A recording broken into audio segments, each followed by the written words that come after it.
Hello everyone, welcome back to our series. Signal and system का जो series चल रहा था उसमें हमने क्लासिफिकेशन ऑफ सिस्टम्स देख लिया था। क्लासिफिकेशन ऑफ सिस्टम चल रहा था जिसमें हमने time variant, linear, non linear systems and casual non casual system देख लिया था। एंड आज का टॉपिक है stable and unstable systems.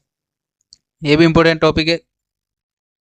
Stable and unstable system की क्या कंडीशन होती है कि स्टेबल सिस्टम स्टेबल होगा या क्या कंडीशन होगी अनस्टेबल के लिए। ठीक है। हम्म स्टेबल और अनस्टेबल पहले डिफिनेशन देख लेते हैं, उसके बाद एक्सप्लेन करते हैं एग्जांपल के थ्रू। क्या आपने डेफिनेशन क्या है? The system is said to be stable only when the output is bounded for bounded input. यहाँ पे एक टर्म आपको याद रखना है, BIBO, bounded input, bounded input, bounded output.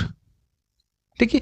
मतलब क्या हुआ? बाउंडेड इनपुट मीन्स कि एक जो भी टाइम की या टाइम का रेंज फिक्स रेंज होगा जिसमें फाइनाइट वैल्यू होगी टाइम की, तो उस रेंज में ही अपना सिस्टम स्टेबल होगा। तो तब वो स्टेबल होगा when the output is bounded for the bounded input. यानी फिक्स इनपुट की वैल्यू के लिए अपने को फाइनाइट वैल्यू ऑफ आउटपुट मिलना चाहिए। ठीक है। इसका अपोजिट कंडीशन क्या हो जाएगी? For a bounded input, input bounded है, then output is unbounded. Unbounded means range की इनफाइनाइट भी वैल्यू आ सकती है या इनफाइनाइट बोल सकते हैं इसको। Unbounded means value is infinite या नॉट डिफाइंड। ठीक है। Then the system is said to be unstable. Unstable कब होगा? जब BIBO कंडीशन को फॉलो नहीं करेगा। देन अगर कंडीशन को फॉलो कर रहा है, बाउंडेड इनपुट पे बाउंडेड आउटपुट फाइंड हो रहा है, तो अपन क्या बोल सकते हैं? System is stable. And opposite क्या हो जाएगा? बाउंडेड इनपुट पे बाउंडेड आउटपुट फाइंड नहीं हो रहा है तो क्या बोलेंगे? System is unstable. ठीक है। और बाउंडेड इनपुट के लिए ये इंपॉर्टेंट नोट्स है कि बाउंडेड इनपुट, बाउंडेड सिग्नल के लिए अपना एम्पलीट्यूड इज फाइनाइट, यानी एम्पलीट्यूड हमेशा फाइनाइट होगा। ठीक है। ये हो गया अपना बाउंडेड इनपुट के कंडीशंस। या इसको लिए क्या बोल सकते हैं अपन? एक और इंपॉर्टेंट पॉइंट इसमें, बाउंडेड स्टेबल सिस्टम क्या होगा? स्टेबल सिस्टम, स्टेबल सिस्टम के लिए क्या होना चाहिए? Bounded input, bounded output condition follow होना चाहिए। ठीक है। एक फिक्स बाउंडेड इनपुट के लिए अपना आउटपुट भी बाउंडेड होना चाहिए, आउटपुट फाइनाइट होना चाहिए। और इनपुट क्या होता है? इनपुट भी फाइनाइट होना चाहिए। ठीक है। अनस्टेबल की कंडीशन क्या हो जाएगी? अनस्टेबल सिस्टम जिसमें bounded input, bounded output condition follow नहीं होती, देन आउटपुट में भी इनफाइनाइट। ठीक है। आउटपुट इनफाइनाइट हो सकता है, तो वो कंडीशन क्या होगी? अनस्टेबल सिस्टम की। ठीक है। यहाँ पे एग्जांपल लिया, एग्जांपल नंबर 1 क्या है अपने पास? y of t is equal to x square. Let क्या है? y of t, y of t is equal to x square into. ठीक है। अब इसके लिए एक्स स्क्वायर का वैल्यू कंसिडर करते हैं, एक इनपुट प्रोवाइड करते हैं। इनपुट क्या है अपना? Unit step signal. Unit step signal एक बाउंडेड इनपुट है। बाउंडेड इनपुट कैसे? कि हमने देखा था unit step signal t is equal to 0 to infinite तक वैलिड रहता है, और उसका एम्पलीट्यूड क्या होता है? हमेशा 1 रहता है। Let the input is ut, यानी इनपुट अपने कंसिडर किया x ऑफ t, कंसिडर किया अपने u ऑफ t। देन क्या आ जाएगा? बाउंडेड स्टेप इनपुट है, यानी इसका लिमिट फिक्स रहता है 0 टू इनफाइनाइट। ठीक है। रेंज फिक्स रहता है एंड एम्पलीट्यूड हमेशा 1 रहता है। एम्पलीट्यूड हमेशा 1 रहता है तो क्या हो जाएगा? एम्पलीट्यूड फाइनाइट रहेगा। फाइनाइट रहता तो इन बाउंडेड सिग्नल है। ठीक है। देन आउटपुट क्या मिलेगा अपना?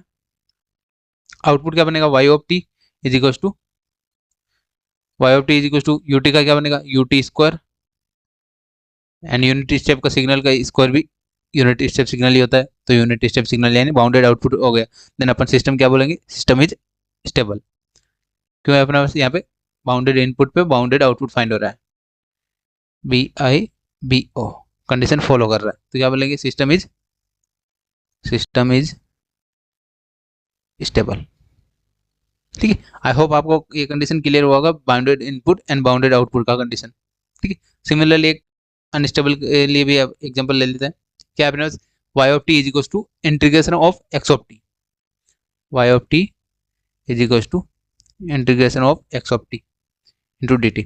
इनपुट अपने वो सेम कंसिडर किया, input x of t is equal to unit step signal consider किया। यानी हमने क्या देखा था अनस्टेबल की कंडीशन कि बाउंडेड इनपुट के लिए अपने को आउटपुट बाउंडेड नहीं फाइंड होता है, यानी अनबाउंडेड आउटपुट फाइंड होता है। क्या हो जाएगा? अनबाउंडेड आउटपुट मीन्स क्या होता है, आप ये ऐसे याद रख सकते हैं, अनबाउंडेड इनपुट के लिए जिसका एम्पलीट्यूड सेम नहीं रहता, यानी एम्पलीट्यूड फाइनाइट नहीं रहता। ठीक है, तो क्या हो जाएगा? अब वैल्यू पुटअप करते हैं।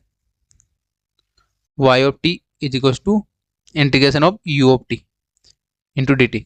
हमने u देखा था, ये जब एलिमेंट्री सिग्नल्स देखा था उनमें देखा था इंटीग्रेशन ऑफ u टी क्या होता है, ramp signal r of T, या इसको रैम्प सिग्नल बोलते हैं। ठीक है, derivative of unit step signal होता है अपना impulse signal, and integration of unit signal क्या होता है, रैम्प सिग्नल। तो रैम्प सिग्नल का वैल्यू हमेशा फाइनाइट नहीं रहता, क्योंकि रैम्प सिग्नल का वैल्यू कैसा डायग्राम बनाते हैं अपन रैम्प सिग्नल का, ऐसा अपना सिग्नल होता है जिसमें वैल्यूज चेंज होती रहती है, यानी वैल्यूज फाइनाइट नहीं होती, आर ऑफ टी। तो क्या बोलेंगे, unbounded because amplitude is not finite, and changes होता रहता है टाइम के साथ, और इनफाइनाइट भी होता है, time is equal to infinite पे टाइम इज, अगर टाइम का वैल्यू इनफाइनाइट होगा तो अपना इनपुट भी इनफाइनाइट होना चाहिए। तो क्या हो जाएगा, system is unstable. I hope आपको कंडीशन समझ में आओगे, अनस्टेबल और स्टेबल दोनों की कंडीशन हम देख ली एग्जाम्पल के थ्रू। एक बार फिर से रिपीट कर देता हूँ, सिस्टम स्टेबल कब होगा, when it's follow the bounded input and bounded output condition. Bounded input and जब इनपुट अपने को बाउंडेड होगा, बाउंडेड इनपुट की कंडीशन क्या होती है, आउट इसका एम्पलीट्यूड फाइनाइट होना चाहिए, एम्पलीट्यूड फाइनाइट होगा तो क्या बोलेंगे अपन, बाउंडेड इनपुट है। ठीक है, and bounded output unbounded input का क्या हो जाएगा, when the output amplitude is not finite, finite amplitude नहीं होगा तो क्या बोलेंगे, अनबाउंडेड आउटपुट है। ठीक है, अनबाउंडेड आउटपुट है तो क्या हो जाएगा, अपना कंडीशन क्या हो जाएगी, अनस्टेबल का, तो system is unstable. I hope आपको क्लियर हुआ होगा system is stable and unstable का दोनों कंडीशन। ठीक है, और भी आपको कोई डाउट्स है आप कमेंट में पूछ सकते हैं। ठीक है, जिन्होंने अभी तक चैनल को सब्सक्राइब नहीं किया, चैनल को सब्सक्राइब करके रख लेना। अपना यूनिट कंप्लीट होने जा रहा है, ऑलमोस्ट कंप्लीट हो चुका है यूनिट।